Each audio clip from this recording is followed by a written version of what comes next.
In early June of 2019, a young couple from Boulder, Colorado set out with cameras and backpacks for what was supposed to be a dream photography hike through the Maroon Bells Wilderness, one of the most photographed and iconic mountain ranges in North America. Derek Miller, a 29-year-old freelance graphic designer with a sharp eye for landscape photography, and his girlfriend, Alice Brooks, a 27-year-old elementary school teacher, had spent weeks planning the trek. For Derek, it was a quest for the perfect rose-gold sunrise over Crater Lake. For Alice, it was a way to celebrate the end of the school year by disconnecting from the digital world and immersing herself in nature.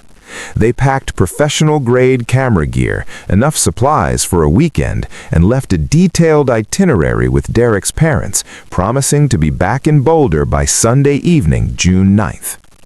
By Monday morning, the silence from the mountains became deafening. When Derek's clients began calling with urgent messages and Alice failed to show up for a critical curriculum planning meeting, their families knew the dream trip had veered into a nightmare. What began as a standard missing hikers case quickly evolved into a 2-month mystery that gripped the state of Colorado. It was a case that defied every search theory and timeline until late August, when a wildlife biologist tracking elk stumbled upon a rotting, forgotten cabin 9 miles from the nearest trail. Inside, he found a scene that redefined the limits of human cruelty. Derek and Alice were discovered alive, but barely. They were bound to chairs with heavy nylon rope and gagged with industrial tape, their bodies gaunt and their eyes hollowed by 63 days of psychological torment. They had been kept in a state of prolonged agony, starved, restrained, and forced to witness each other's suffering in a suffocating silence. According to the official reports from the Pitkin County Sheriff's Office, the couple had last been seen in high spirits on the morning of June 7th. Surveillance footage from a cafe in Boulder showed them laughing, coffee in hand, completely unaware that their passion for the outdoors was being scouted by a predator. They reached the East Maroon Portal trailhead at 10:30 a.m., registered their permit, and began the 7-mile ascent. Derek's fitness tracker recorded their steady progress through the aspen groves, a digital breadcrumb trail that ended abruptly as they neared their campsite. The initial search operation was one of the most exhaustive in the history of the Maroon Bells. For weeks, rescue teams, helicopters, and canine units combed 20 square miles of dense forest and steep terrain. They found Derek's Toyota 4Runner at the trailhead, untouched. They found no signs of a struggle, no discarded gear, and no footprints leading away from the established paths. It was as if the wilderness itself had swallowed them whole. As the weeks turned into months, hope began to atrophy. The official search was scaled back, and the media cycle moved on. But deep in the backcountry, in a structure not marked on any modern map, the true horror was just beginning. The investigation that followed their miraculous discovery would reveal a chilling pattern of methodical isolation, a captor who never spoke, who provided just enough sustenance to prevent death, and who used the couple's love for one another as a weapon of psychological warfare. The story of Derek and Alice is more than a survival tale. It is a haunting testament to the darkest capabilities of the human shadow and the resilient, fractured power of those who refuse to let the darkness win. To understand the sheer magnitude of the tragedy that befell Derek Miller and Alice Brooks, one must first understand the vibrancy of the lives they led before the world went quiet. In the spring of 2019, Derek was 29, a man whose professional life was spent behind a glowing monitor in Boulder, designing slick websites and marketing collateral for local startups. But his digital career was merely a means to fund his analog soul.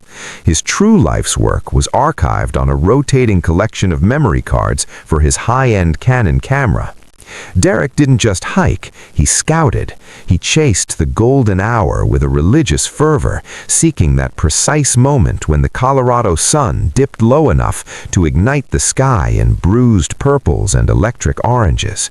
By his late 20s, he had already summited a majority of the state's 54 14ers, but as he grew older, the conquest of the peak mattered less to him than the composition of the view. Photography had transformed his relationship with the wilderness from a physical challenge into a spiritual pursuit, a hunt for a confluence of light, weather, and topography that most people only saw on postcards. Alice Brooks, 27, was the perfect foil to Derek's technical intensity. A second-grade teacher at Mountain View Elementary, she possessed a warmth that seemed to radiate from her like a hearth. Her classroom was a sanctuary of curiosity, its walls adorned with the watercolor paintings of 7-year-olds inspired by her stories of the trail. Alice was a transplant from the flat, rolling plains of Ohio, having moved to Colorado 4 years earlier after a lifetime of staring at mountain ranges in the pages of National Geographic. To her, the Rockies were not just a landscape, but a living, breathing entity. While Derek focused on the grand scale of a mountain face, Alice was the one who noticed the microcosms. She carried a leather-bound journal everywhere, filling its pages with pressed Indian brush flowers, intricate sketches of mountain goats, and handwritten observations about the specific, haunting whistle of a pika. She approached the wilderness with a teacher's heart, wanting to know the name of every lichen and the migratory patterns of every bird that crossed their path.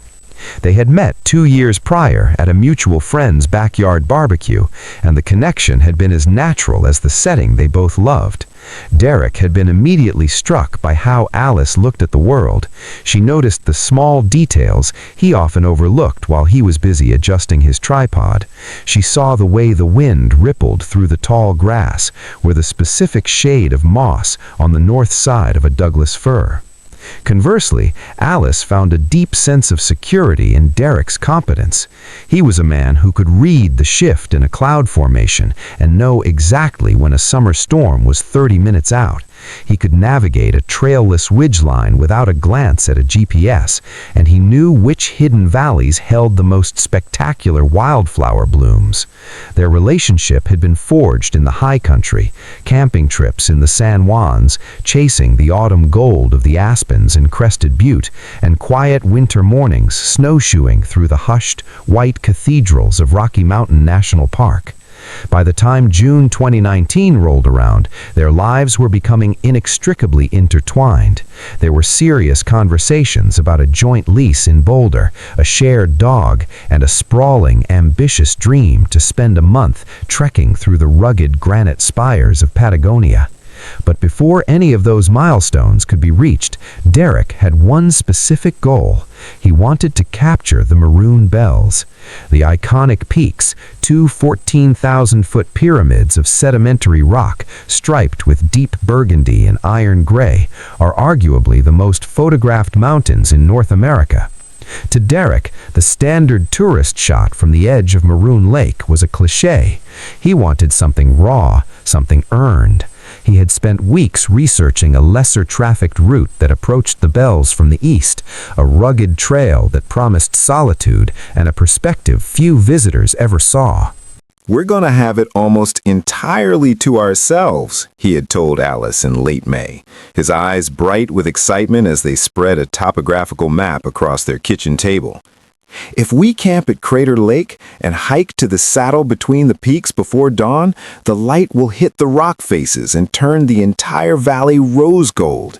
It's going to be the shot of a lifetime, Alice, I promise." Alice, caught up in his enthusiasm, had laughed and grabbed her planner, marking the first weekend of June with bold, excited letters. "Maroon Bells Adventure." She even doodled a small, jagged mountain range next to the entry, a symbol of the joy she expected to find. The preparation was a ritual they both enjoyed. Thursday evening was a flurry of organized activity in their Boulder apartment. Derek was meticulous with his gear, blowing dust off his lenses, checking his extra batteries, and carefully packing his carbon fiber tripod. Alice took charge of the sustenance, assembling high-calorie trail mixes, sandwiches, and energy bars, ensuring they had more than enough water filtration for the high-altitude trek. They checked the NOAA weather forecasts 3 times. The report was flawless. Clear skies, mild winds, and temperatures that would hover in the comfortable 60s, the kind of weekend that Colorado residents live for. Friday morning broke with a crisp, optimistic light. By 6 a.m., Derek's Toyota 4Runner was loaded to the roof with backpacks, sleeping bags, and a mountain of gear. They made a traditional stop at the Laughing Goat Cafe for caffeine and breakfast sandwiches. It was there that Alice took a photo that would later haunt her family, a selfie of the two of them grinning over their coffee cups. Derek's arm was draped around her, his smile wide and genuine, while Alice's face radiated a pure, unburdened happiness. She posted it to Instagram with the caption, "Mountain bound with my favorite human."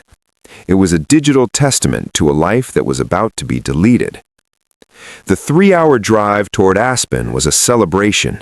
They wound through the canyons with the windows down, the air growing thinner and cooler as they climbed. They sang along to the radio, off-key and loud, caught in the easy, uncomplicated momentum of a couple in love and a weekend of freedom ahead.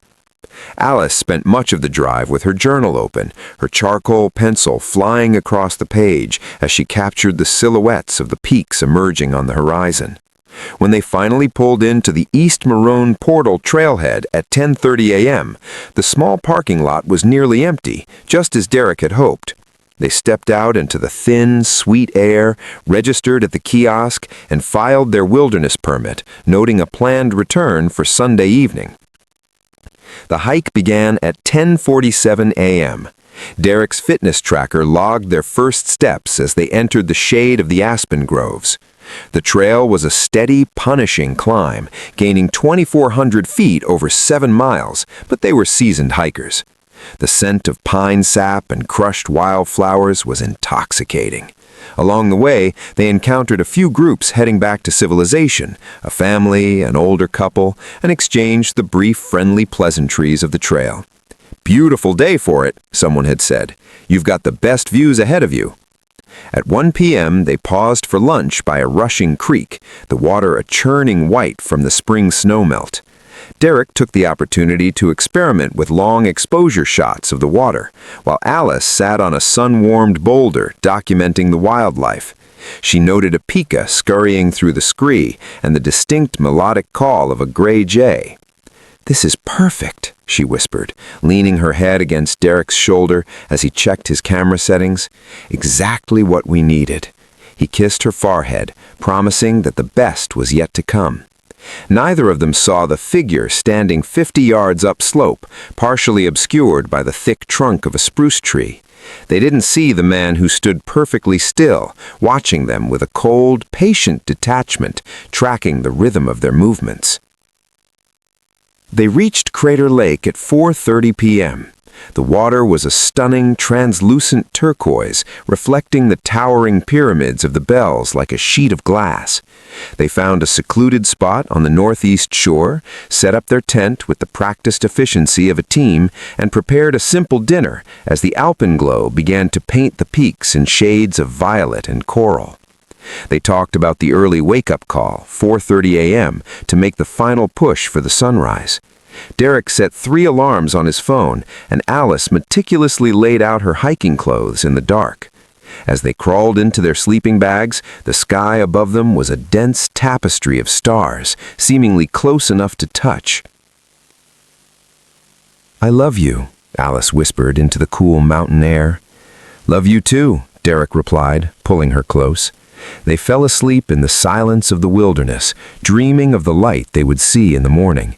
They had no way of knowing that the sunrise they had traveled so far to see would be the one thing they would never be allowed to witness. By the time the sun actually crested the peaks the following morning, the cameras will be lying in the dirt, and Derek and Alice will be entering a darkness that would not lift for 63 days. The first alarm vibrated against the thin nylon floor of the tent at 4:30 a.m., a mechanical intrusion into the heavy, absolute silence of the high alpine night.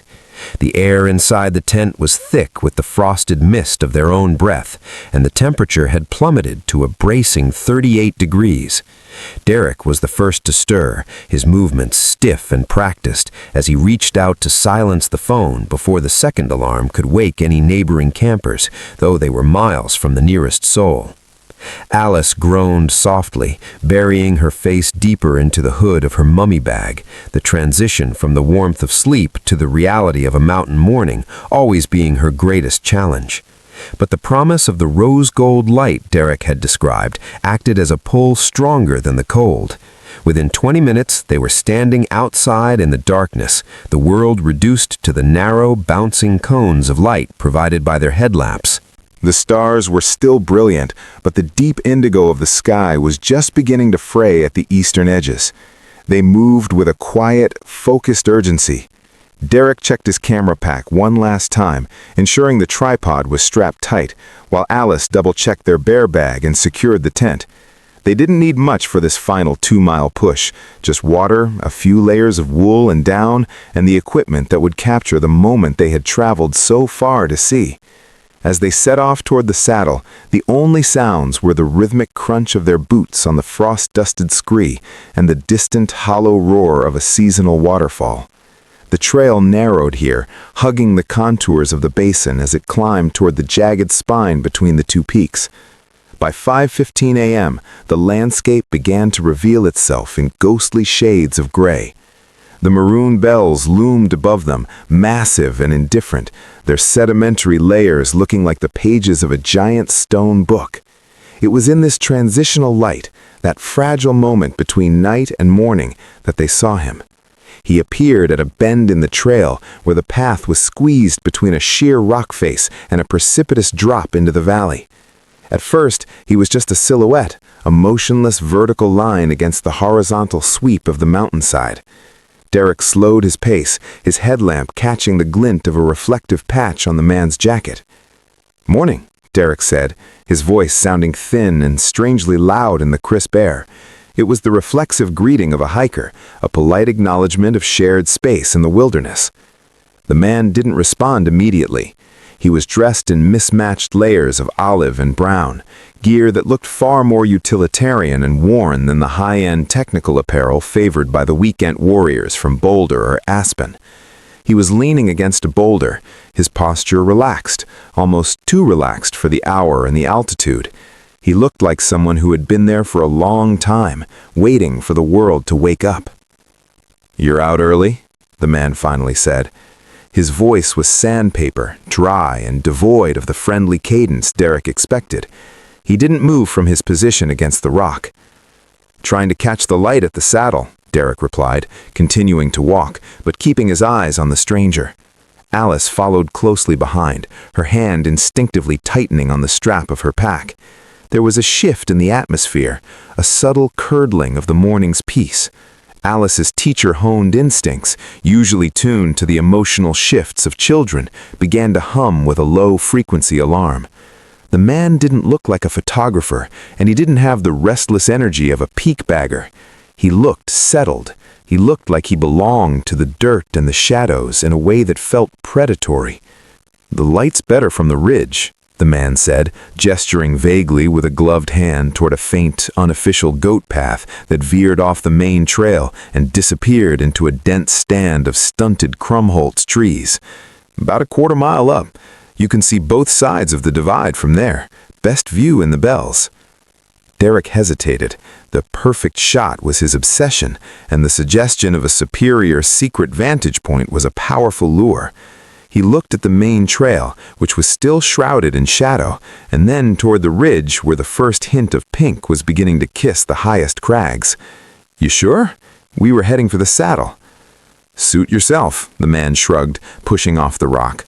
"But the saddle's crowded by 6. The ridge, nobody goes to the ridge." It was the mention of solitude that sealed it. Derek looked at Alice, seeking her input, but her face was unreadable in the pre-dawn gloom. She felt the wrongness of the encounter, the way the man's eyes seemed to track them without blinking, but she also knew how much this trip meant to Derek. She didn't want to be the reason he missed the shot he'd been talking about for years. Against the quiet screaming of her gut, she nodded. If it's close, let's try it. They followed the stranger. He moved with a disturbing fluidity, navigating the steep, loose terrain with a silent ease that left Derek and Alice struggling to keep up. As they moved further away from the established trail, the forest seemed to close in around them. The stunted trees, twisted by decades of high-altitude winds, looked like skeletal hands reaching out of the earth. The air felt heavier here, damp and smelling of rot and old snow. After 10 minutes of climbing, they reached a small, flat clearing shielded by a semicircle of dense spruce. "Here," the man said, stopping abruptly. Derek stepped forward, looking for the promised view of the divide, but there was nothing but a wall of green and gray. "I don't see—" The transition from normalcy to terror happened in a heartbeat, a violent fracture in the timeline of their lives. Before Derek could finish his sentence, the man pivoted with a speed that seemed impossible for his size. In one hand, he suddenly held a heavy black semi-automatic pistol, in the other, a coil of industrial-grade nylon that had been concealed beneath his oversized jacket. "Drop the packs, now," the man commanded. The sandpaper voice was gone, replaced by a cold, flat authority that brooked no argument. The shock was a physical blow. For a second, Derek's mind tried to process it as a joke, a bizarre mountain hazing ritual, but the sight of the muzzle leveled at Alice's chest brought reality crashing down. Alice let out a small, strangled gasp, her hands flying up to her throat. The camera equipment, the rose gold sunrise, the plans for Patagonia, it all evaporated, replaced by the primal, singular need to stay alive. "Do what he says, Derek," Alice whispered, her voice trembling. They fumbled with their chest straps, the plastic buckles clicking with a sound that felt like a gunshot in the silence. The packs thudded into the dirt. The man didn't look at the expensive camera gear or the wallets inside. He didn't care about their belongings. He stepped closer, the smell of wood smoke and unwashed skin trailing him like a shadow. "Turn around, hands behind your backs," he ordered. As Derek felt the rough bite of the nylon cord against his wrists, he looked up at the peaks. The sun had finally hit the Maroon Bells, and for a fleeting second, they were exactly what he had promised, a magnificent, glowing rose gold. The beauty was a mockery. He felt the rope tighten, cutting off his circulation, as the man moved with methodical, terrifying efficiency. Alice was next. He could hear her soft, jagged sobs as the man bound her ankles and wrists, his movements devoid of anger or excitement. He was a man performing a familiar task, a craftsman of misery. "Why are you doing this?" Derek managed to ask, his voice breaking. "We have money. Take the car keys, take the gear, just let us go." The man didn't answer. He didn't even look Derek in the eye. Instead, he reached into his pocket and pulled out a roll of heavy silver duct tape. The sound of the tape being ripped from the roll, a sharp, rhythmic scritch, scritch, scritch, would become the soundtrack to their nightmares for the next 2 months. He applied the tape firmly over their mouths, sealing their pleas for mercy behind a wall of adhesive. The stranger stood back for a moment, surveying his work. The sun was fully up now, illuminating the clearing, but for Derek and Alice, the world had already gone dark. The man reached down, grabbed the haul loops of their bound bodies, and began to drag them toward the deeper shadows of the forest, away from the light, away from the trail, and into a silence that would last 63 days. The last thing Derek saw before they were forced into the lightless interior of a waiting vehicle, hidden on an old, overgrown logging road, was a single blue columbine flower, crushed beneath the man's heavy boot. The silence began as a ripple in the routine of a Monday morning, a series of small, unanswered signals that slowly coalesced into a wave of panic. In Boulder, the sun rose over the Flatirons just as it always did, but for those waiting for Derek Miller and Alice Brooks, the light felt different, sharper, more clinical. The first crack in the facade of normalcy appeared at 8:15 a.m. at Mountain View Elementary. Alice was a woman of meticulous habits. She was usually the first to unlock the heavy blue door of her second-grade classroom, her arms laden with fresh supplies or wildflowers she'd found over the weekend. When the bell rang and her students remained lined up in the hallway with no teacher to greet them, the school secretary, Martha Higgins, felt a cold prickle of unease. Alice hadn't called. Alice hadn't emailed. By 9 a.m., the school principal was dialing Alice's cell phone, only to be met with the flat, digital finality of a voicemail greeting that sounded like a ghost from a previous life. Simultaneously, 20 miles away, Derek's professional world was beginning to fray. As a freelance designer, his Monday mornings were typically a barrage of Slack notifications and client check-ins. A local brewery was waiting on final proofs for a new label, and a real estate firm was expecting a website launch. By noon, 4 different clients had contacted Derek's parents, Frank and Eleanor Miller, asking if their son was okay. Derek was a man who lived by his deadlines. Disappearing without a word was a behavioral impossibility. When Frank tried his son's phone and heard the same immediate transition to voicemail that Alice's principal had encountered, the unease turned into a hollow, sickening dread. He knew the Maroon Bells. He knew that while the wilderness was beautiful, it was also a place where a single misstep on a scree slope or a sudden change in weather could turn a hobby into a tragedy. By 2 p.m. on Monday, June 10th, the Millers and Alice's mother, Sarah, who had flown in from Ohio just 2 weeks prior for a visit, were gathered in the Millers' living room, a space that suddenly felt too large and too quiet. They spent the afternoon calling hospitals and local ranger stations, their voices growing thinner with every, "No, we haven't seen anyone by that description." At 4 p.m., they officially filed a missing persons report with the Boulder Police Department, who immediately coordinated with the Pitkin County Sheriff's Office.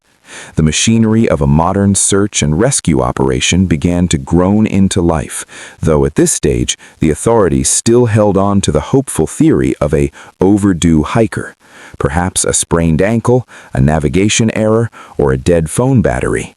That hope shattered on Tuesday morning when a Pitkin County Sheriff's deputy located Derek's silver Toyota 4Runner at the East Maroon Portal trailhead. The vehicle sat solitary in the gravel lot, dusted with a light coating of mountain pollen.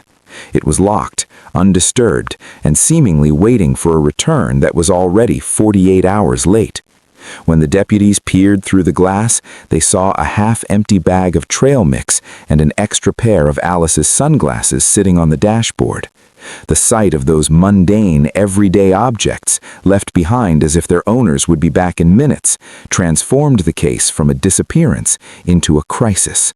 Within the hour, the trailhead was cordoned off with yellow tape, and the quiet wilderness was invaded by the thrum of rotors as the first search helicopter ascended from the Aspen airport.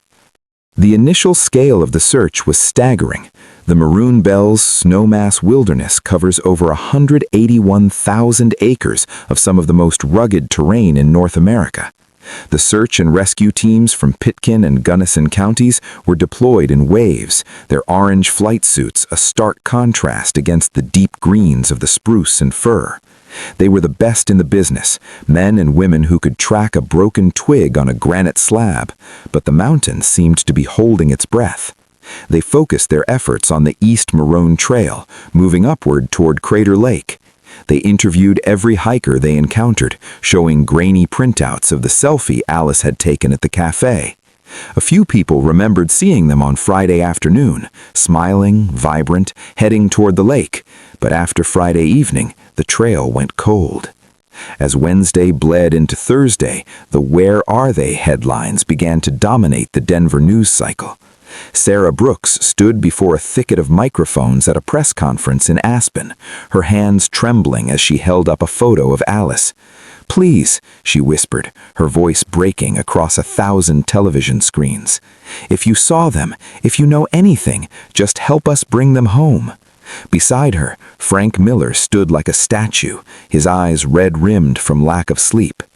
The public response was an outpouring of collective grief and digital speculation.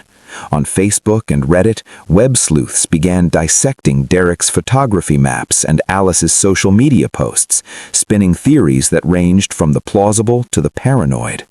Some suggested a flash flood, others a mountain lion attack, but a darker corner of the internet whispered about foul play. The searchers, however, were dealing with the hard, cold reality of the terrain. K9 units were brought in, bloodhounds and German shepherds trained to catch a scent in the thin air. The dogs picked up a faint trail near the northeast shore of Crater Lake, leading toward the 10th site Derek and Alice had occupied. The search teams found the site exactly as it should have been. The tent was zipped, the sleeping bags were laid out, and the bear bag was still hanging high in a tree, untouched by animals. Most chillingly, Derek's expensive camera tripod was still standing by the water's edge, its legs submerged in the shallows, as if waiting for a photographer who had just stepped away for a moment. But the scent trail for the dogs didn't lead back down the mountain. Instead, it moved erratically toward a steep, unofficial ridge path before disappearing entirely on a wind-swept field of scree. By the end of the first week, the search had expanded to include over 100 volunteers, IR drones, and specialized mountain rescue teams who rappelled into crevices and searched the deep shadowed gullies where a fallen hiker might be hidden. They found nothing. No torn fabric, no dropped lens caps, no scuff marks of a struggle. It was the lack of evidence that began to haunt the investigators. Usually the mountains leave a trace, a lost glove, a discarded wrapper, a footprint in the mud. But Derek and Alice had vanished with a surgical precision that defied the chaos of the wilderness. The desperation of the families reached a fever pitch as the 10-day mark passed. The golden window for survival was closing. The nights were cold, and even for experienced hikers, the lack of food and shelter would be taking a lethal toll. Frank Miller spent his own savings to hire a private helicopter, flying low over the jagged peaks until his eyes burned from staring at the gray rock. He refused to believe his son was gone.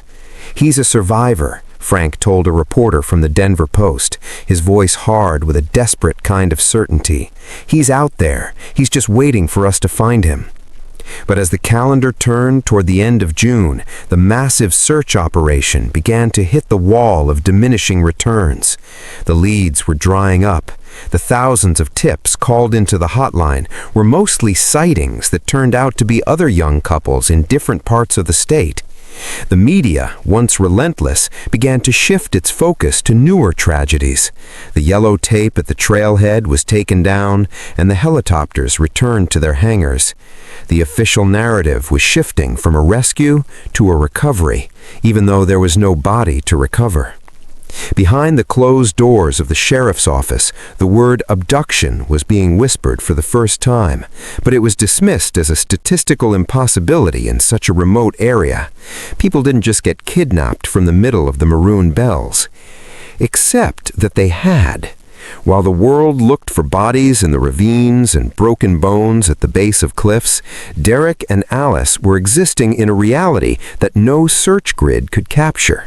They were 9 miles away, hidden in the blind spot of every topographical map, trapped in a silence that was just beginning to settle into a permanent, agonizing wait. The transition from the expansive, sun-drenched majesty of the Maroon Bells to the suffocating confines of the cabin was a violent compression of their reality.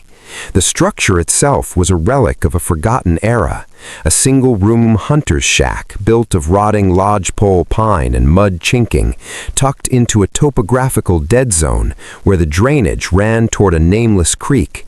Inside, the air was a stagnant soup of mildew, old wood smoke, and the metallic tang of fear.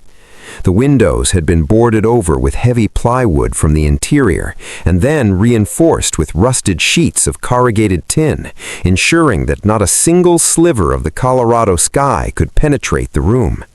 For Derek and Alice, the world had been reduced to the four walls of a tomb, illuminated only by the flickering, sickly orange glow of a single kerosene lantern that their captor left on a high shelf, just out of reach, but always within sight. The physical arrangement of their torment was designed with a clinical, sadistic precision. They were seated in two mismatched wooden kitchen chairs in the center of the room, positioned exactly 6 feet apart and angled so that they were forced to face one another. Their restraints were not the hurried bindings of a panicked criminal, but the methodical work of a man who understood the mechanics of prolonged agony. Their wrists were pulled behind the rungs of the chairs and lashed with standard-grade blue nylon rope, the kind found in any hardware store, while their ankles were cinched so tightly to the chair legs that their feet quickly swelled into distorted purple masses. The silver duct tape remained a permanent fixture over their mouths, a suffocating barrier that turned their screams into hollow, rhythmic whimpers and their pleas into wet, desperate vibrations. The psychological warfare began with the silence. Their captor was a phantom who adhered to a schedule that defied the internal clocks of their victims. He would emerge from the darkness of the cabin's corners or enter through the heavy, reinforced door with no warning, his movements as silent as the mountain shadows. He never spoke, not a greeting, not a threat, not a demand for ransom. This absence of communication was perhaps the most devastating aspect of their captivity. It stripped them of their humanity, transforming them from people into specimens in a macabre experiment. When he did appear, usually once every 24 hours, though time had become a fluid, meaningless concept, he performed his tasks with a chilling domestic indifference. He would check the tension of the ropes, pressing a calloused thumb into the inflamed skin of their wrists to ensure the restraints hadn't loosened. He would replace the tape on their mouths with fresh strips, a process that involved a searing, agonizing rip that took layers of skin and fine hair with it. The pattern of sustenance was equally calculated to maintain a permanent low-level starvation. He would provide them with lukewarm water from a plastic sports bottle and a few morsels of high-protein paste or soft bread, just enough to prevent the organs from shutting down, but never enough to provide the energy needed for resistance. Because they were gagged, he would peel back the corner of the tape and feed them like injured animals, his face a mask of absolute neutrality. He looked at them not with hatred, but with the detached interest a child might show toward an insect in a jar. Once the meager meal was finished, the tape was smoothed back down, and the silence returned. As the days bled into weeks, the physical deterioration of the couple became a source of mutual horror. Bound as they were forced to watch the person they loved most in the world slowly disintegrate. Derek, once a man of lean muscle and outdoorsman's vitality, watched Alice's vibrant face go gaunt, her eyes sinking into dark, hollow sockets. Her skin, once bronzed by the high-altitude sun, turned a translucent, sickly gray. He watched her struggle with the onset of muscle atrophy, her body twitching involuntarily as the nerves in her legs began to misfire from lack of movement. The sight of her suffering was a more effective restraint than any rope that Derek felt.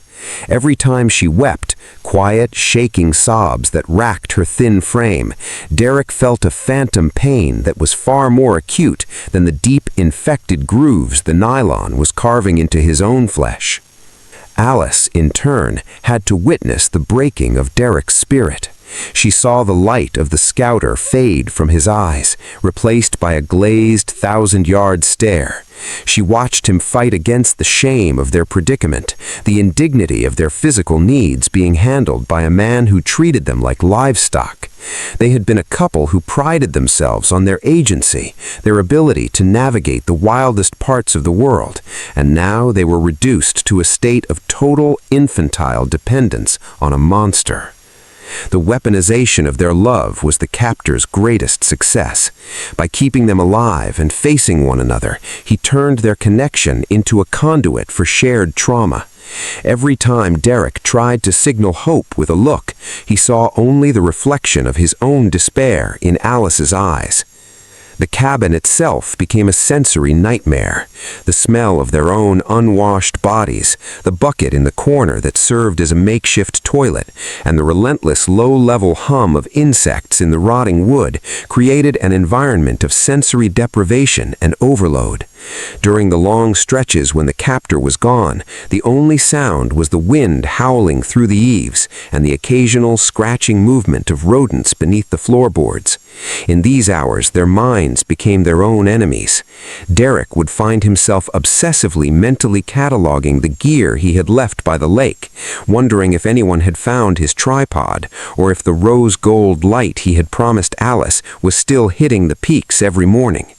Alice would try to recite lesson plans for her second graders in her head, trying to remember the names of all 22 of her students, using their faces as a tether to a world that was rapidly becoming a dream. The horrifying climax of the captor's daily ritual was the inspection. He would bring a small, battery-operated LED work light and shine it directly into their eyes, checking their pupillary response. And then he would methodically examine the sores that were beginning to blossom on their backs and legs from the constant pressure of the chairs.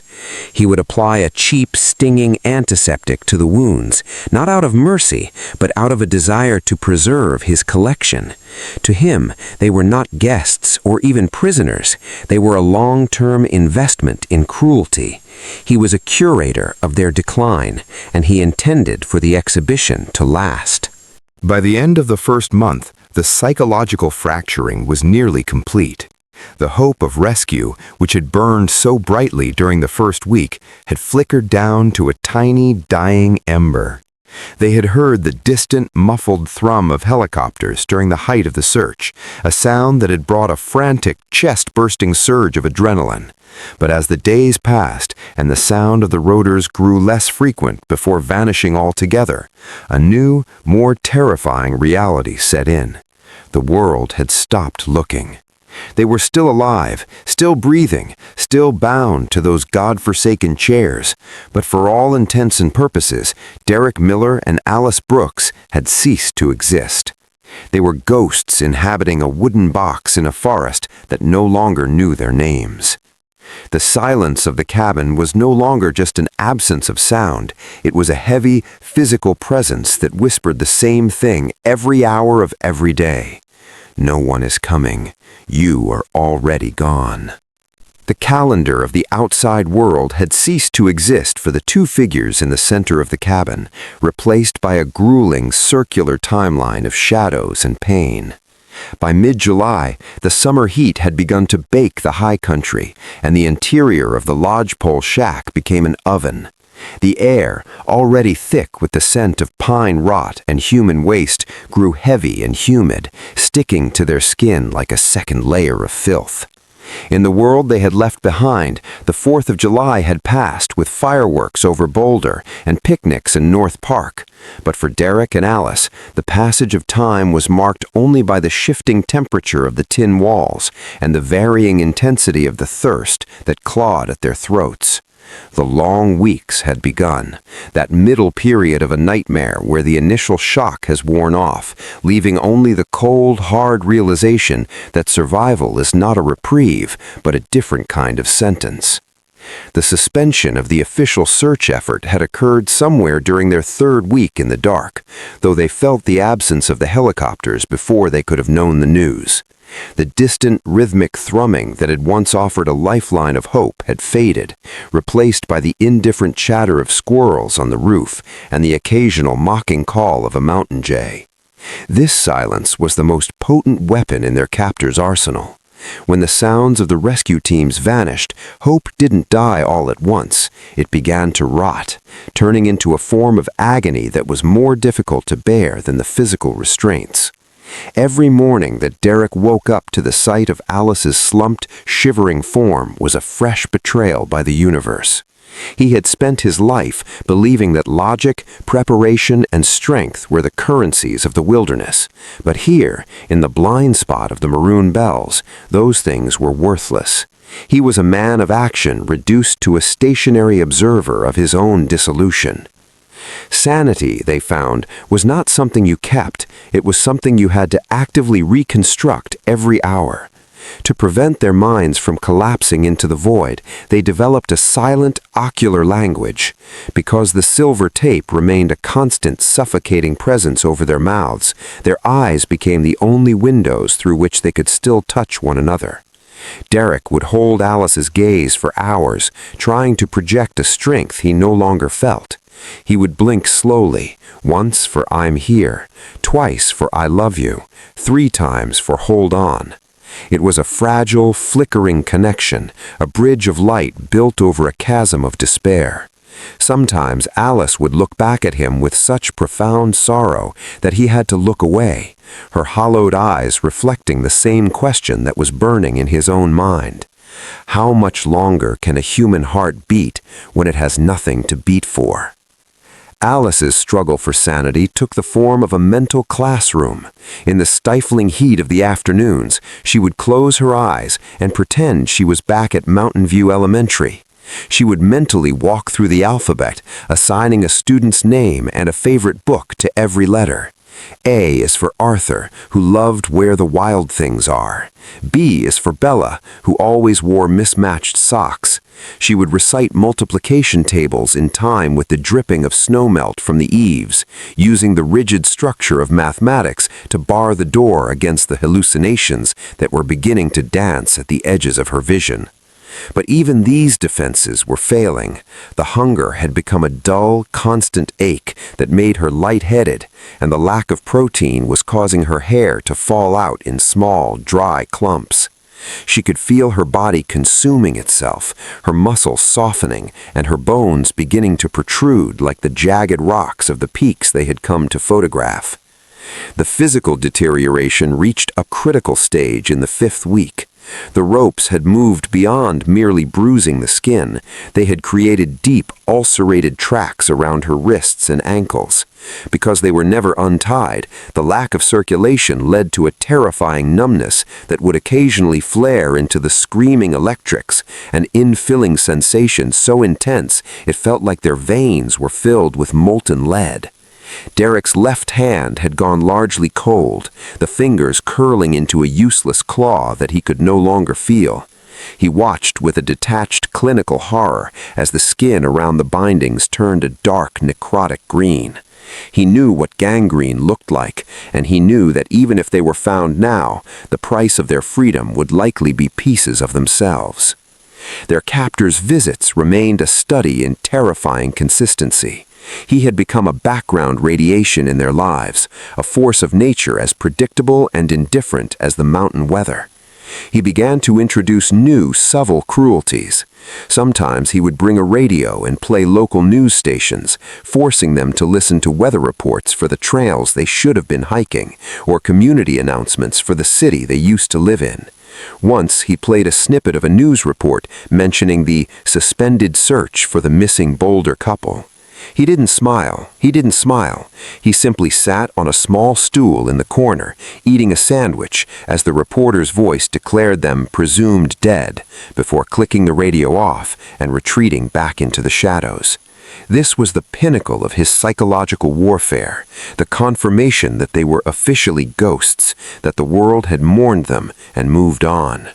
The weaponization of their love reached its most agonizing point during the stormy nights of late July, when the mountain thunder shook the cabin and the rain lashed against the tin roof. Alice would often lapse into fits of silent, racking tremors. Derek, unable to reach her, unable to hold her or whisper that she was safe, would strain against his ropes until his own wrists bled fresh, hot streaks down the chair legs. The inability to provide comfort was a unique form of castration. He was a protector who could not protect, a partner who was forced to sit 6 feet away and watch the woman he intended to marry break into 1,000 jagged pieces. He began to pray for the first time in his adult life, not for rescue, but for a quick end, for a mountain slide or a heart that simply decided to stop. Yet, beneath the despair, a strange feral survival instinct began to root. It was no longer about hope, which was a civilized emotion. It was about the raw reptilian stubbornness of the cells. During his brief, silent feedings, Derek began to purposely slow his breathing, trying to lower his metabolic rate to preserve what little energy he had left. He watched the captor's movements with a predatory focus, noting the way the man reached for his keys, the weight of his footsteps, and the specific sound of the padlock being engaged. There was no plan, he was too weak to even stand, but the act of observing gave him a microscopic sliver of agency. He was no longer just a victim, he was a recorder of his enemy's habits. As the 6th week bled into the 7th, the atmospheric horror of the cabin reached a fever pitch. The smell of decay was no longer just external, it seemed to be coming from their own lungs. The light from the kerosene lantern felt like a physical weight pressing against their eyes. Alice had stopped doing her mental alphabet. She spent most of her time now in a semi-catatonic state, her head lolling against her shoulder, her eyes fixed on a specific knot in the wood of the floor. Derek feared she was slipping away, retreating into a psychological fortress where he couldn't follow. He began to hum through the tape, a low, vibrating drone that he hoped she could feel through the floorboards. It was the only way he could tell her that he was still there, that the ghost of the man she loved was still sitting 6 feet away, refusing to let the silence have the final word. The long weeks had stripped them of their names, their strength, and their futures. They were 2 hearts beating in a wooden box, surrounded by 1,000 miles of indifferent wilderness. The world had forgotten them, the searchers had gone home, and the rose-gold sunrise was a memory from a different life. They were waiting for a death that wouldn't come, held captive by a man who wanted them to witness the slow, methodical erasure of their own souls. The deliverance of Derek Miller and Alice Brooks did not arrive with the fanfare of a bugle or the dramatic surge of a rescue siren. It arrived with the crunch of a single heavy boot on dry pine needles and the scent of a human who didn't smell like the cabin's rot. By late August, the Colorado high country was beginning to feel the first subtle shifts of autumn. The air was thinning, and the elk were beginning their annual migration toward the lower meadows. Dr. Yuki Tanaka, a wildlife biologist with the State Department of Natural Resources, had spent the last week in the deep backcountry of the Maroon Bells, far beyond the grids that had been scoured by the search teams 2 months prior. He was tracking a specific bull elk, a massive animal whose radio collar had gone stationary in a remote drainage that lacked a name on most civilian maps. Yuki was a man of the woods, comfortable in the silence, but even he felt the strange, oppressive weight of the air as he crested a ridge and looked down into a shadowed hollow choked with spruce and deadfall. It was there, tucked against a granite shelf like a scab on the mountainside, that he saw the roof. It was a jagged line of rusted corrugated tin, so weathered that it nearly blended with the surrounding stone. Yuki stopped, his binoculars hanging heavy around his neck. He knew this area well, or thought he did. No structure was listed in the Forest Service's decommissioning logs for this sector. As he approached, the silence of the woods seemed to deepen, becoming a physical barrier. There were no tracks, no smoke from a chimney, and no signs of life, yet the cabin didn't feel abandoned. It felt occupied in a way that set his teeth on edge. When he reached the perimeter of the clearing, he noticed the padlock on the door, a heavy, shiny piece of hardware that looked far too new for the rotting wood it was fastened to. Yuki's first instinct was to turn back. Squatters in the high country were often volatile, and he was miles from backup. But as he turned to leave, a sound drifted through the chinking of the cabin walls, a low, rhythmic vibration that wasn't the wind. It was a hum, a desperate tonal drone that sounded like a wounded animal trying to sing. It was Derek's last tether to his own humanity, a sound he had been making for 3 days straight to keep Alice from slipping into a coma. Driven by a curiosity that outweighed his fear, Yuki grabbed a heavy branch from the ground and struck the door. "Hello? Anyone in there?" The humming stopped instantly. The silence that followed was so absolute, it felt like the world had held its breath. Yuki didn't wait for a response. He felt a sudden, inexplicable surge of adrenaline, the conviction that something behind that door was dying. He used his field hatchet to pry at the rusted hasp, the wood groaning and splintering until the heavy lock finally gave way. When he pushed the door open, the stench hit him like a physical blow, a concentrated cloud of ammonia, decay, and unwashed bodies. As his eyes adjusted to the dim, kerosene-stained light, he saw them. Two skeletons draped in rags that had once been technical hiking gear, bound to chairs in the center of the room. Their eyes, wide and glassy, looked like dark craters in their gaunt faces. "Oh, God," Yuki whispered, dropping his pack. He didn't recognize them. He had seen the posters for the missing hikers in June, but the people in front of him were unrecognizable. They were more bone than flesh, their skin pulled so tight over their cheekbones it threatened to tear. The emergency response that followed was a chaotic, high-stakes ballet. Yuki knew he couldn't stay in the cabin. He had no signal, and he needed to reach the ridge.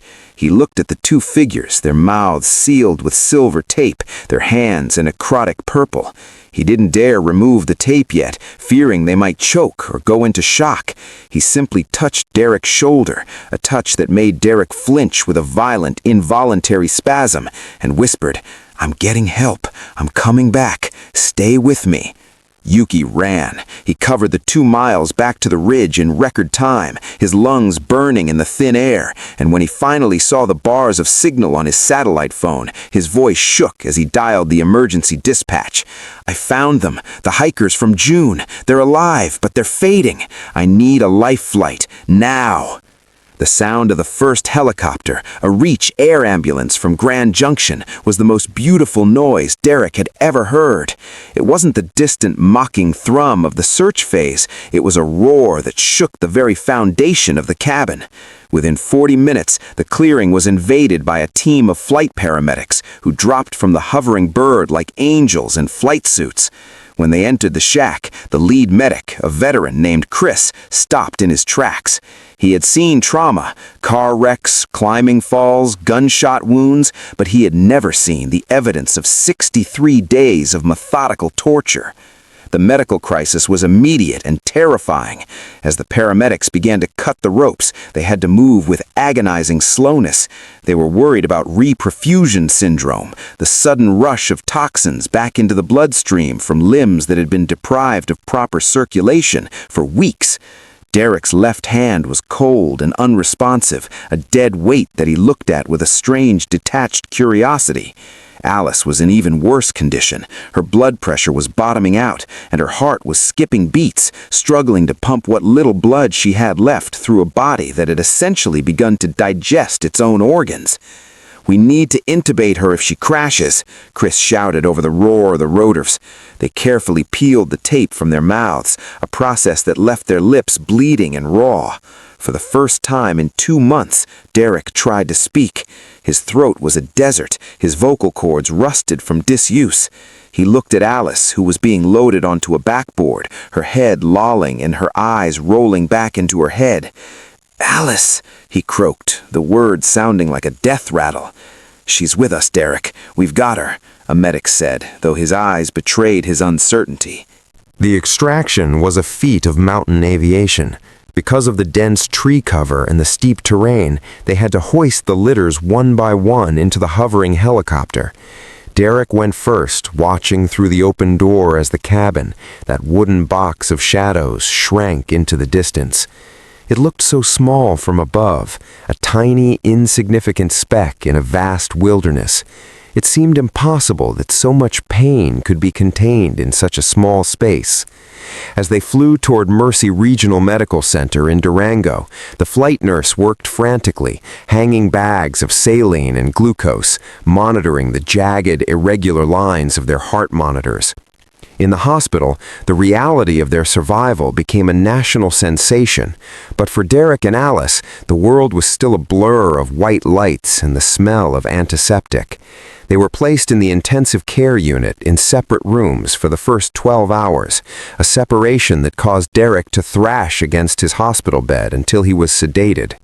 His mind couldn't process a world where Alice wasn't 6 feet away from him. The doctor's reports were a catalog of horrors: severe malnutrition, stage 4 pressure sores, muscle atrophy so advanced they would have to relearn how to walk, and the looming threat of amputation for Derek's fingers.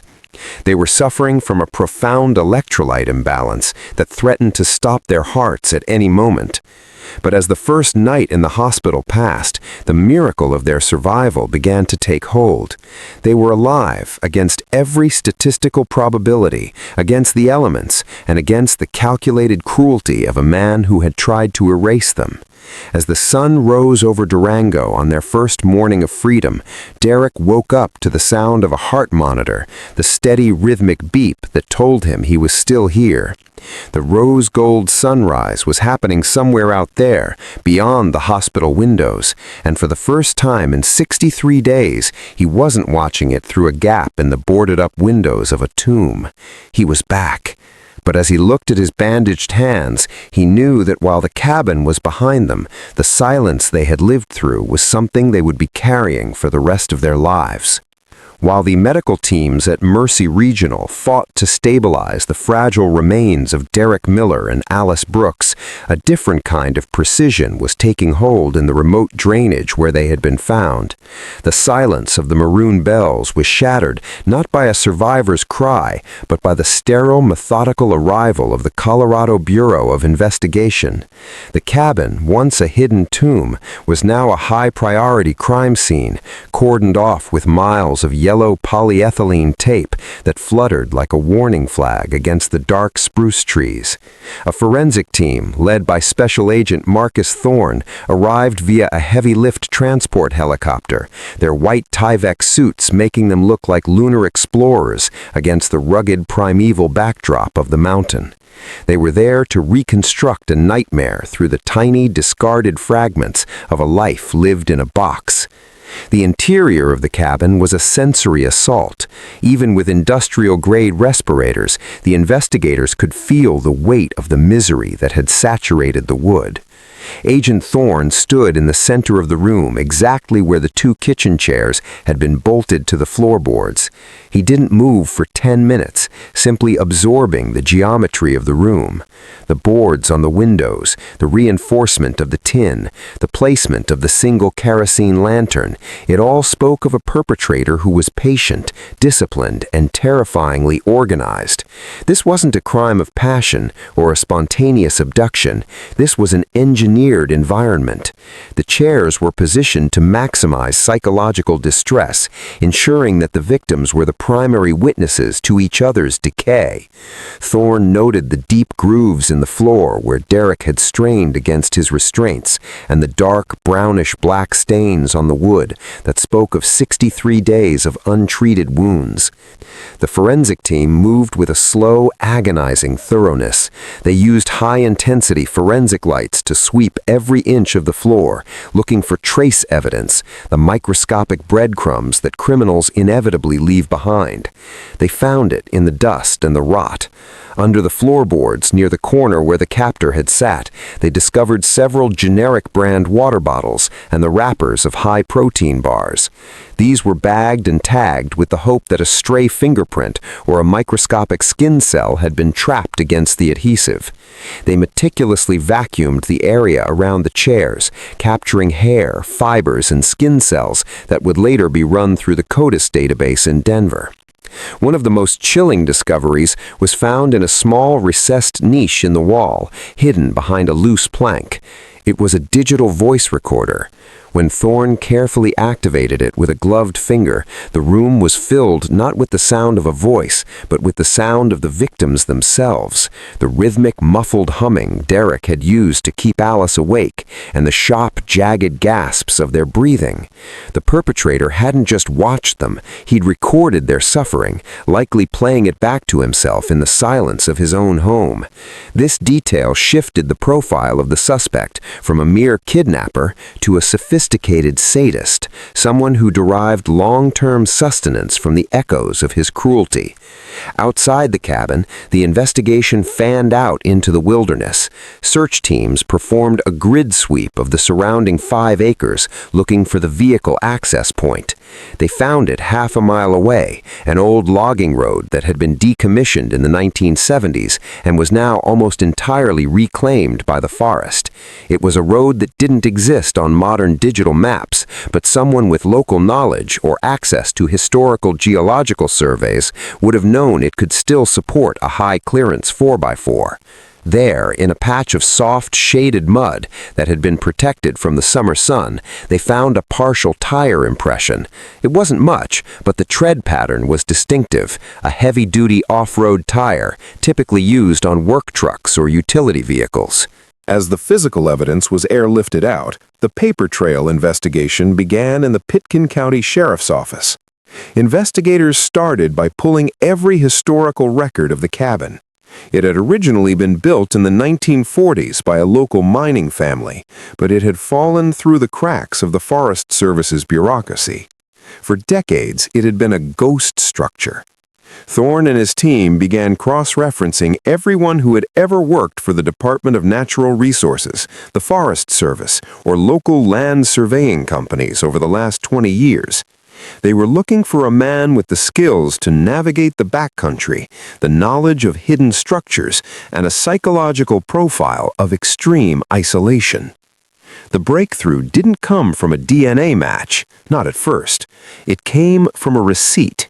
In the duffel bag found at the scene, which contained oversized men's clothing and generic canned goods, investigators found a crumpled, faded receipt from a discount hardware store in Grand Junction, dated May 28, 2019.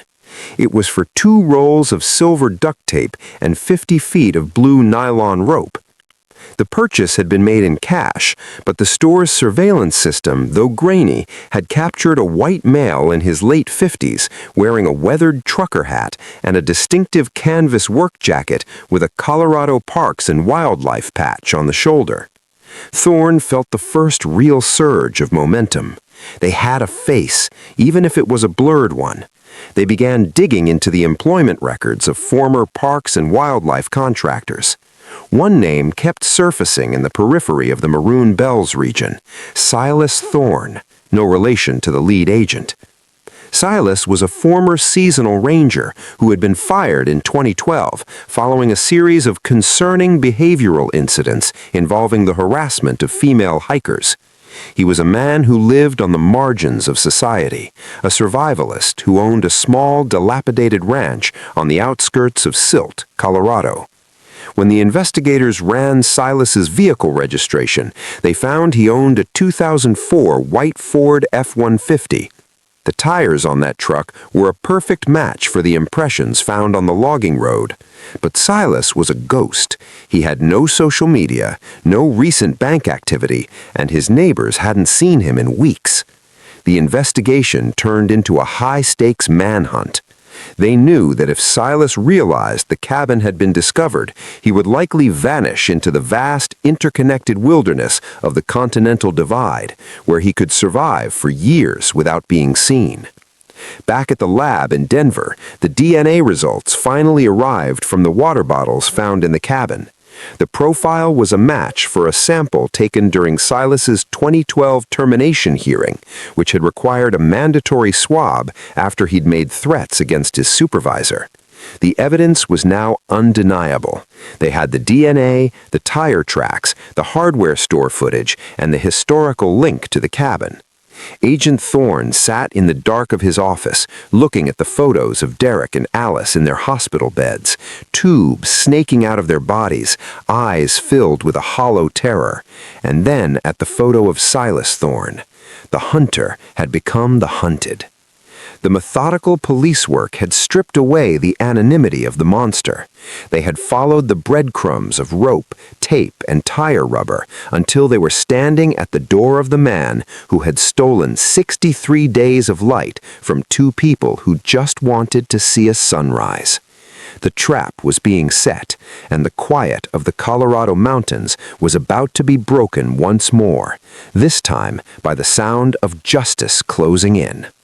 The identification of Silas Thorne transformed the investigation from a forensic puzzle into a high-stakes tactical operation, a pursuit of a man who didn't just know the wilderness, he inhabited its most violent corners. As the DNA results from the Denver lab solidified his presence in the cabin, the Colorado Bureau of Investigation began to peel back the layers of a life spent in deliberate, festering isolation. Silas was a man of the high country, a former seasonal ranger whose personnel file was a roadmap of escalating instability. Neighbors on the outskirts of Silt described him as a shadow man, someone who moved through the local hardware stores and diners without ever making eye contact, a ghost in a canvas work jacket who seemed to look through people rather than at them. He lived on a sprawling, neglected parcel of land where the sagebrush grew tall enough to hide the rusted skeletons of old machinery, a place that felt like a fortress of resentment. The web of evidence grew tighter with every hour of digital and physical surveillance. While a tactical team established a perimeter around Silas's ranch, Special Agent Marcus Thorne and his team were busy connecting the physical artifacts found in the cabin to the man in the silt shadows. They discovered that Silas had been purchasing bulk quantities of nylon rope and industrial adhesive for years, always in cash, always at different stores across the western slope. But the most damning evidence surfaced when investigators gained access to a storage unit Silas had rented under a pseudonym in Glenwood Springs. Inside, they didn't find stolen electronics or jewelry. They found a meticulously organized archive of voyeurism. There were hundreds of high-resolution photographs of hikers taken from a distance with long-range lenses, couples laughing at trailheads, solo travelers checking maps, and specifically dozens of shots of Derek and Alice from their previous trips to the San Juans and Rocky Mountain National Park. Silas hadn't just stumbled upon them in June. He had been stalking them for months, treating their lives like a long-form documentary that only he was allowed to watch. The decision to move in for the arrest was made on a rain-slicked Tuesday morning, just as the first gray light was beginning to touch the Flat Tops wilderness. The authorities knew that a man like Silas, one who understood the blind spots of the terrain, would not go quietly if he felt the walls closing in. A multi-agency task force, including FBI HRT and local SWAT teams, executed a synchronized breach of his ranch house. The air was filled with the deafening percussive blast of flashbangs and the sharp, barked commands of men in tactical gear. They found Silas in his kitchen, sitting at a scarred wooden table, staring at a small pile of developed photographs of Derek and Alice. He didn't reach for a weapon. He didn't run. Instead, he spoke in a flat, monotone rasp about the purity of the wilderness and the way people like Derek and Alice defiled it with their cameras and their easy joy. "They think the mountains are a backdrop," Silas whispered, his voice sounding like dry leaves skivering over stone. "They think they can take the light and put it in a box. I just showed them what happens when the light goes out. I gave them the silence they said they wanted." This admission, while chillingly indirect, provided the investigators with the intent they needed for a kidnapping and attempted murder charge.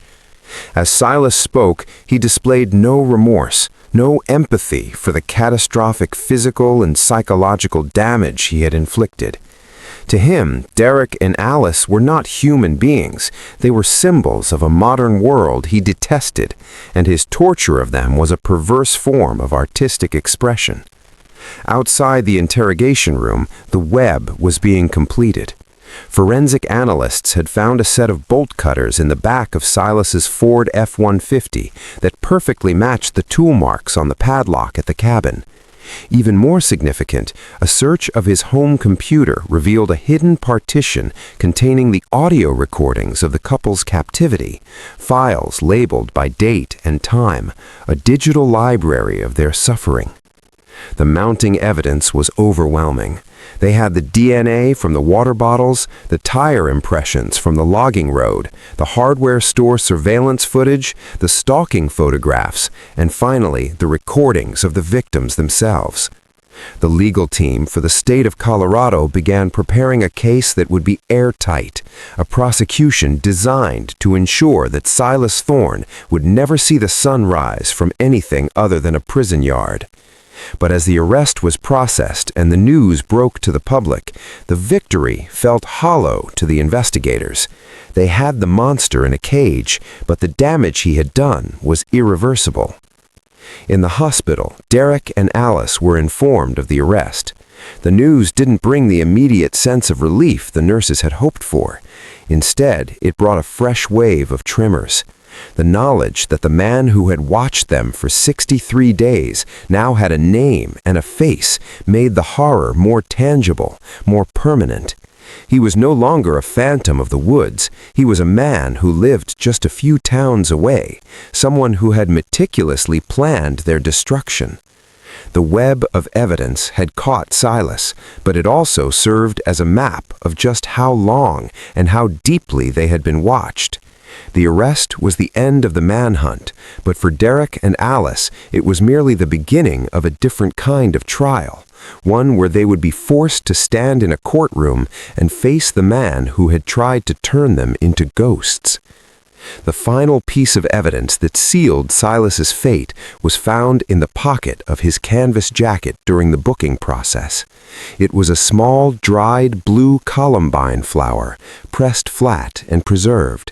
It was the same species of flower Derek had seen crushed under a boot on the day they were taken. It was a trophy, a piece of the mountain Silas had stolen along with their lives. As Agent Thorne placed the flower into an evidence bag, he realized that Silas hadn't just wanted to torment the couple, he had wanted to own them. The arrest was a triumph of modern policing, a testament to the methodical pursuit of justice. But as the cell door slammed shut on Silas Thorne, the echoes of that cabin's silence seemed to linger in the hallway, a reminder that some things, once broken, can never be fully mended by a verdict. The Pitkin County Courthouse in Aspen is a structure of red sandstone and quiet dignity, a building designed to project the steady hand of the law against the chaotic beauty of the surrounding peaks. But on the morning that Derek Miller and Alice Brooks were scheduled to testify, the atmosphere surrounding the courthouse was nothing but serene. A phalanx of news cameras and onlookers lined the sidewalk, a hungry perimeter of flashbulbs and microphones waiting to catch a glimpse of the Maroon Bells survivors. Inside the courtroom, the air was thick with a heavy, expectant tension. It had been nearly a year since the rescue, and while the physical wounds had largely closed into jagged silver scars, the people who entered the room were not the same optimistic hikers who had set out for Crater Lake in June of 2019. Derek Miller was the first to take the stand. He moved with a slow, deliberate caution, his gait still favoring the leg that had suffered the most severe muscle atrophy.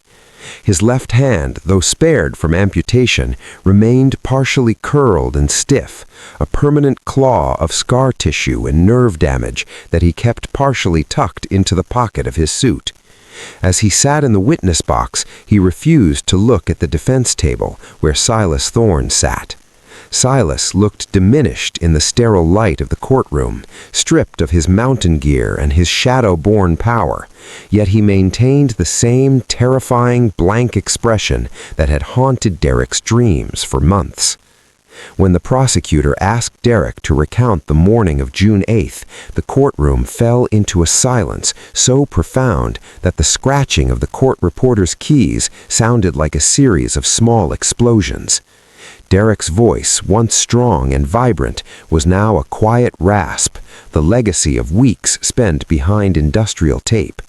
He spoke about the cold pre-dawn air, the excitement of the rose-gold sunrise, and the moment of the silhouette of a man appeared on the trail. He detailed the abduction with a clinical, detached clarity, as if he were describing a photography sequence than his own trauma. But when the questioning shifted to the weeks inside the cabin, the detachment shattered. "He didn't want our money," Derek whispered, his eyes finally flickering toward the jury. "He didn't even want us to die. He just wanted us to watch. He wanted to see how long it took for us to stop being people and start being things." He described the psychological weight of the silence, the sound of the tape being ripped from his skin, and the agonizing helplessness of watching Alice disintegrate 6 feet away from him. When the prosecutor asked if he could identify the man who had held them, he turned his head slowly. For the first time, he looked directly at Silas Thorne. The eye contact was a physical collision. Derek raised his scarred left hand and pointed a trembling finger. "That's him. That's the man who stole our lives." The cross-examination by the defense was a brutal exercise in strategic doubt. They questioned Derek's memory, suggesting that the darkness of the cabin and the onset of malnutrition had created false narratives or hallucinatory reconstructions. They pointed to the lack of verbal threats from Silas, trying to frame the ordeal as a bizarre, consensual mountain incident gone wrong, or at least a crime of lesser intent. Derek weathered the assault with a grim, stoic endurance. He didn't lose his temper. He simply repeated the facts of his suffering until the defense had nothing left to probe but the depths of their own cynicism. If Derek's testimony was a study of endurance, Alice's testimony was a raw, visceral exposure of the soul. When she walked to the stand, a collective breath seemed to catch in the gallery's throat.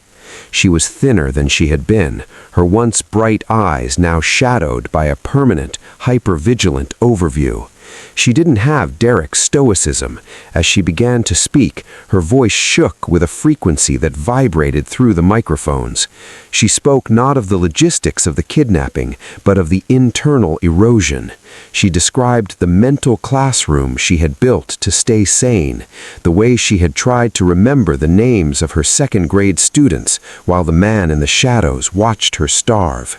"The worst part wasn't the hunger," Alice told the court, her tears spilling over but her gaze remaining fixed on the prosecutor. "The worst part was the mirror. Not a glass mirror, but Derek's eyes. Every day I saw my own death reflected in the person I loved. He made our love into a cage. He knew that as long as we could see each other suffering, we couldn't find peace." She described the sensory details that the forensic teams couldn't capture, the specific click of the padlock, the smell of the kerosene lamp, and the way the light felt like a needle against her eyes. When she was asked to identify Silas, she didn't just point, she stood up, her small frame shaking with a sudden localized earthquake of emotion. "You tried to make us ghosts," she said directly to Silas, her voice rising for the first time. "But we are still here, and we are telling the world what you are." Silas Thorne remained unmoved, a gargoyle of indifference. He didn't flinch at Alice's accusation, nor did he show a flicker of interest in the emotional wreckage he had caused. This lack of reaction became a powerful piece of evidence in its own right, a demonstration of the cold, sociopathic detachment that had allowed him to sit in a chair and watch 2 people rot for 63 days. The faces of survival were a stark contrast to the face of evil across the aisle. One was a testament to the resilience of the human spirit. The other was an empty vessel of predatory intent. The emotional climax of the day came during the redirect, when the prosecutor played a brief segment of the digital recordings found in Silas's storage unit. The sound of Derek's muffled, rhythmic humming filled the courtroom. It was a haunting, ghostly sound, the sonic heartbeat of their survival. In the gallery, Alice's mother sobbed into her hands, and even the bailiff looked away. To hear the sound of that cabin, the actual audio of 2 people clinging to life through a wall of tape, was to understand the magnitude of the crime in a way that words could never convey. It was the sound of a love that refused to be silenced, even when the world had stopped listening. As Derek and Alice left the courthouse that day, shielded by their lawyers and a small team of plainclothes officers, they didn't look like victors. They looked like people who have been hollowed out and partially refilled with lead. The trial was far from over, but the most difficult part, the public exposure of their private hell, was behind them. They had spoken their truth into the record, transforming their trauma from a hidden mountain secret into a public document of survival. They had looked their monster in the eye and refused to blink. The media would call it the testimony of the century, but for Derek and Alice, it was simply the first time they had been allowed to speak without a piece of tape over their mouths. The silence of the Maroon Bells had finally been broken, not by a rescue team, but by the voices of the two people the mountains couldn't keep. As Derek drove away from the red sandstone courthouse, Derek reached out and took Alice's hand. His grip was stiff, and his fingers were scarred, but for the first time since that June morning at Crater Lake, his touch was unburdened by the weight of the ropes. The legal proceedings against Silas Thorne did not merely seek a conviction, they sought to map the geography of a depravity that most people in the state of Colorado found impossible to fathom. As the trial moved into its second week, the Pitkin County courtroom became a theater of clashing philosophies. On one side stood the prosecution, led by District Attorney Elena Vance, who framed the case as a calculated, long-term assault on the human soul.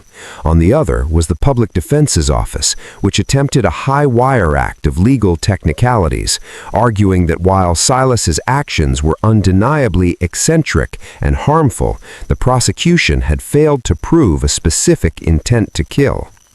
They leaned heavily on the fact that Silas had provided water and food, however meager, as evidence that he intended to keep them alive, suggesting his crime was a severe form of false imprisonment rather than the attempted slow-motion execution the state alleged. District Attorney Vance began the state's case by calling a series of expert witnesses to dismantle the defense's caretaker narrative.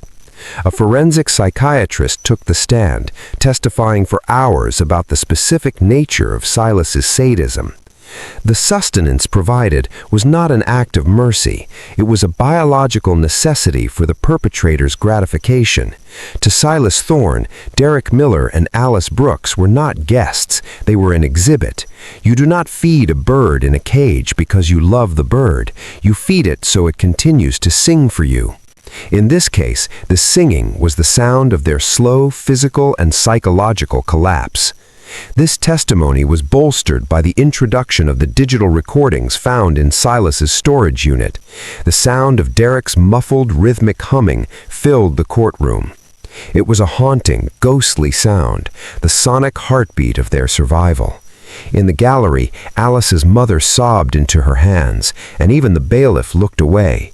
To hear the sound of that cabin, the actual audio of two people clinging to life through a wall of tape, was to understand the magnitude of the crime in a way that words could never convey.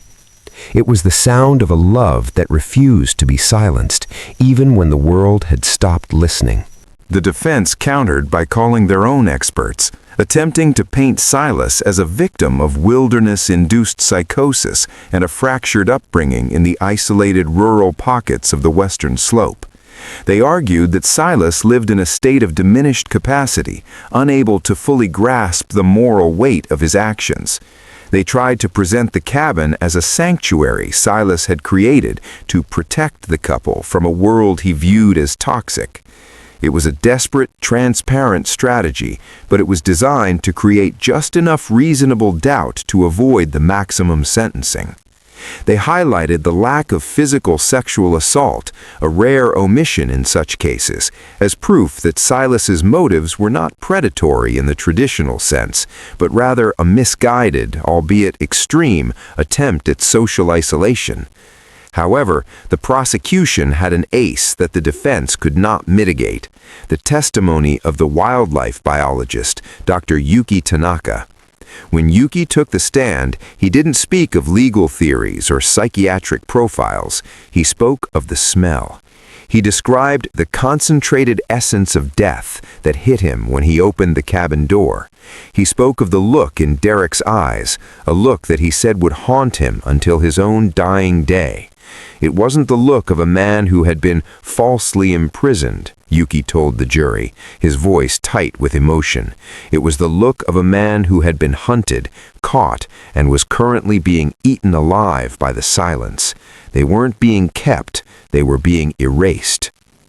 The most technical phase of the trial involved the rope analysis and blood spatter reconstruction. Forensic engineers demonstrated how the specific knots Silas used were designed to tighten the more a victim struggled, creating a physical feedback loop of pain. They showed how the chairs had been modified with steel bolts into the subflooring, making escape a physical impossibility. This evidence was crucial. It proved premeditation. Silas hadn't just found them and locked them up. He had prepared the tomb long before Derek and Alice ever stepped foot on the East Maroon portal trailhead. The prosecution presented the stalking photos, the web of evidence, showing that Silas had followed them across 3 different counties over an 18-month period. He had chosen them because of their joy, because of their competence, and because their love represented everything he lacked. As the trial reached its closing arguments, Elena Vance stood before the jury, her hands resting on the wooden railing. She didn't use flashy graphics or loud oratory. Instead, she placed Derek's scarred, curled hand on the evidence table and Alice's leather-bound journal, the one with the pressed flowers, beside it. Silas Thorne didn't just take 63 days of their time, she said, her voice echoing in the absolute stillness of the room. He took their sense of safety in the world. He took their ability to look at a mountain sunrise without seeing a shroud. He used the very things that made them beautiful, their love, their resilience, their curiosity, and he turned those things into instruments of torture. Justice in this case is not just about the kidnapping, it is about the attempted theft of 2 human souls. The defense's closing was a subdued plea for legal precision over emotional reaction, but it was clear the jury was no longer listening to the technicalities. They were looking at Silas, who sat in his chair with the same chilling indifference he had displayed in the cabin. He had not testified in his own defense. He had not offered a single word of apology.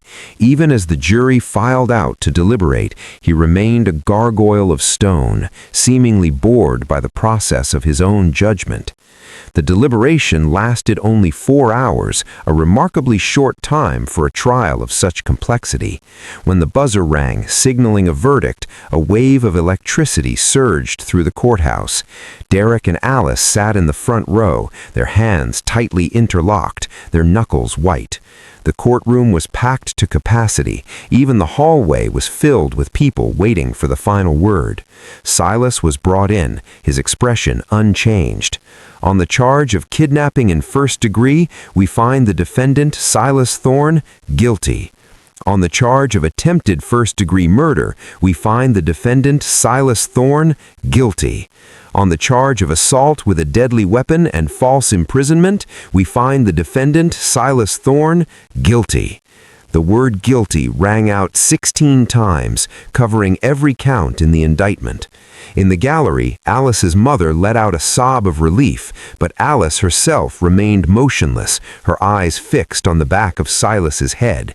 There was no joy in the verdict, only a grim sense of finality. The law had done what it could. It had validated their suffering and ensured that the monster would never again walk the trails of the Maroon Bells. But as the judge ordered Silas to be held without bail pending sentencing, Derek realized that the verdict didn't take away the scars. It didn't unfurl his hand and return the 2 months of their lives that had been spent in the dark. Justice had been served, the balance of the law restored, but as Silas was led out of the courtroom in chains, he turned and looked at the couple one last time. It wasn't a look of defeat, it was a look of possession, a final silent reminder that while the state owned his body, he still owned the darkest corners of their memories. years. The trial was over, the justice imbalance had tipped in their favor, but the long road back to who they used to be was a trail that no jury could help them navigate. The sentencing hearing for Silas Thorne was held on a gray, overcast morning in late October, a day when the first heavy snow of the season began to dust the peaks of the Maroon Bells, effectively sealing off the high country where the nightmare had occurred. The courtroom, usually a place of sterile legal debate, was transformed into a sanctuary of collective grief as the final phase of the trial, the victim impact statements, began. This was the moment where the price of evil was finally tallied, not just in years of prison time, but in the shattered fragments of two lives that would never truly be whole again. The gallery was packed with the families of the victims, search and rescue volunteers, and even the wildlife biologist, Dr. Yuki Tanaka, all gathered to hear the final accounting of a crime that left a permanent scar on the soul of Colorado. Alice Brooks was the first to speak. She did not approach the witness stand this time. Instead, she stood at the podium facing the judge, her back to Silas Thorne, as if the very sight of him might drain the strength she had spent months rebuilding.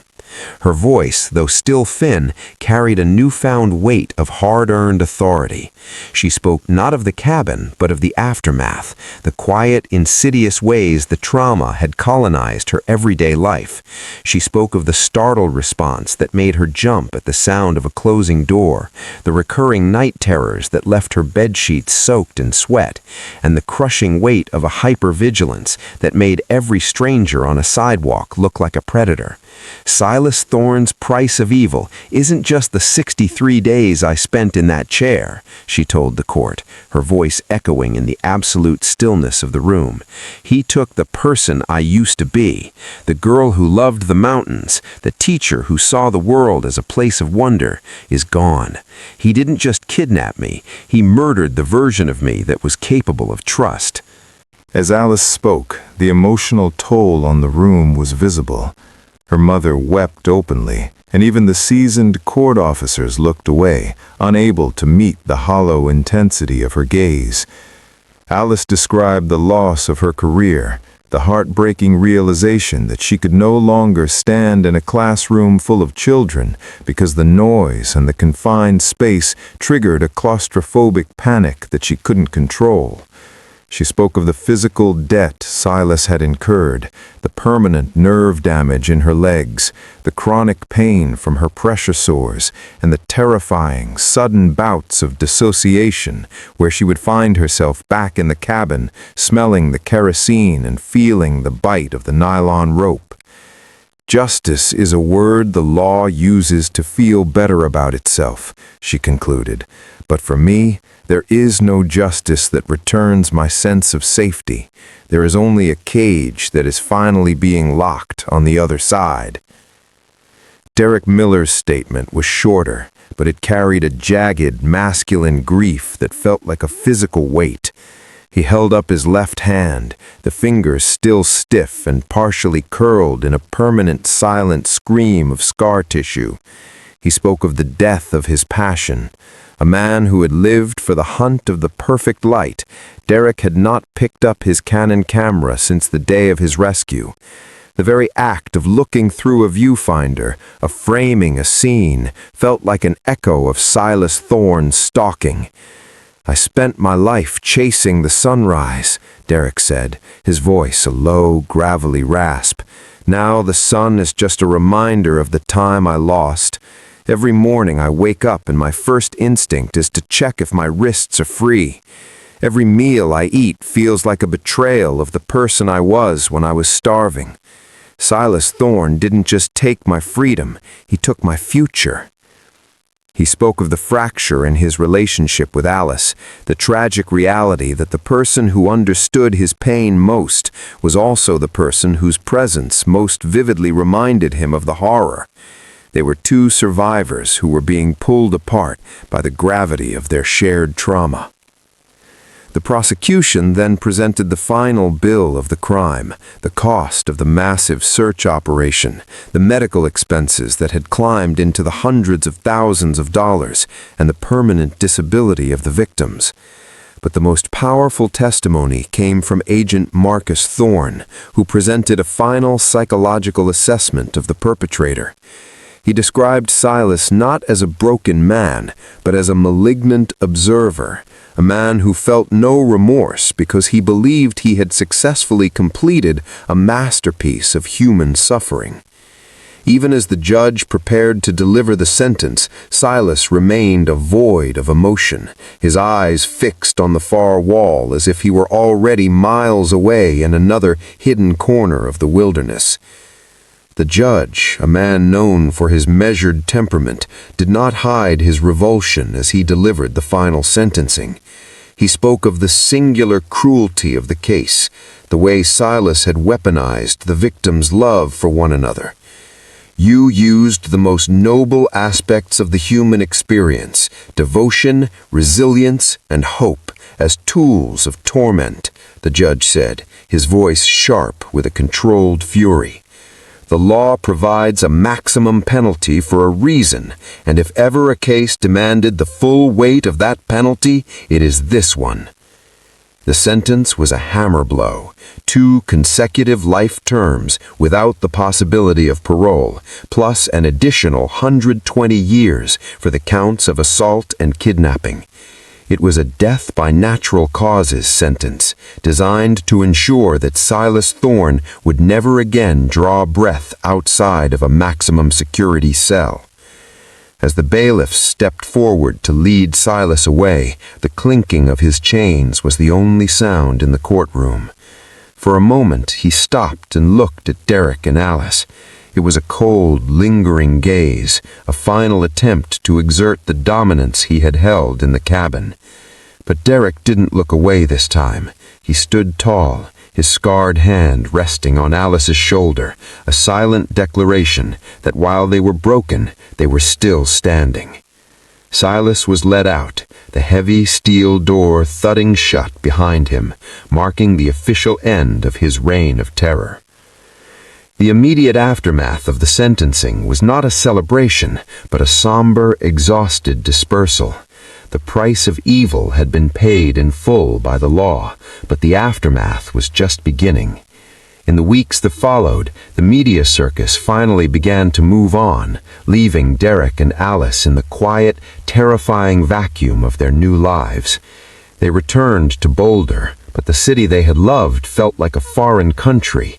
The mountains that had once been their backyard now felt like a predatory wall, a reminder of the monster that still lived in their memories. They tried to find a new normal, attending intensive trauma therapy and physical rehabilitation sessions, but the shared silence of the cabin had followed them home. The most painful price was the slow, agonizing dissolution of their relationship. They were 2 people who loved each other deeply, yet their presence in each other's lives had become a trigger for the very trauma they were trying to escape. Every time Derek looked at Alice, he saw the gaunt, dying girl in the chair. Every time Alice looked at Derek, she heard the sound of the tape and the smell of the rot. They were survivors, but they were surviving separately, drifting apart into their own private wildernesses of healing. As the first winter snow began to bury the trailhead where their nightmare had started, Derek and Alice faced the hardest truth of all. The monster was in a cage, but the cage he had built inside of them was one they would have to find a way to unlock every single day for the rest of their lives. The passage of time in the wake of such profound trauma does not move in a straight line. It circles, retreats, and eventually, painfully, begins to spiral outward towards something resembling peace. For Derek Miller and Alice Brooks, the year following the sentencing of Silas Thorne was a slow, agonizing process of inventory, a period of discovering what remains when the structure of your former life has been burned to the ground. The city of Boulder, with its familiar coffee shops and vibrant trailheads, felt like a museum of people they no longer recognized. They were the Maroon Bells couple, a title that followed them like a shadow, turning every grocery store run into a gauntlet of sympathetic whispers and every quiet dinner into a reminder of the public nature of their private hell.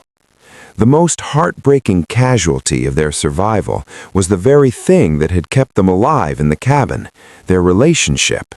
For months, they tried to hold on to the wreckage of their love, clinging to one another in a desperate attempt to prove that the monster hadn't won. But the physics of trauma are unforgiving. They had become mirrors of each other's worst moments. When Derek reached for Alice's hand, his scarred fingers reminded her of the blue nylon rope. When Alice looked at Derek, he saw the hollow-eyed girl who had nearly died 6 feet away from him. They were two soldiers who had survived a war but could no longer stand the smell of the same gunpowder. In late 2020, they made the devastating decision to separate, not out of a lack of love, but out of a shared necessity for silence. It was a second abduction of sorts, a final theft by Silas Thorne, as they moved into separate apartments and began the lonely work of individual reconstruction. Derek's healing journey began with a confrontation. For 2 years, he couldn't look at a camera without his hands beginning to shake.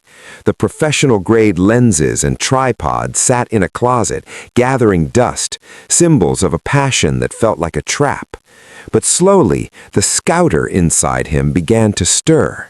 He started by taking photos of small, mundane things, the pattern of light on a brick wall, the way water pooled in a gutter. He realized that while Silas had stolen his joy, he hadn't stolen his eye. Derek eventually channeled his experience into a new mission, becoming a prominent advocate for wilderness safety and the development of advanced satellite tracking technology for hikers. He worked with search and rescue teams across the West, using his story to fundraise for the very people who had looked for him.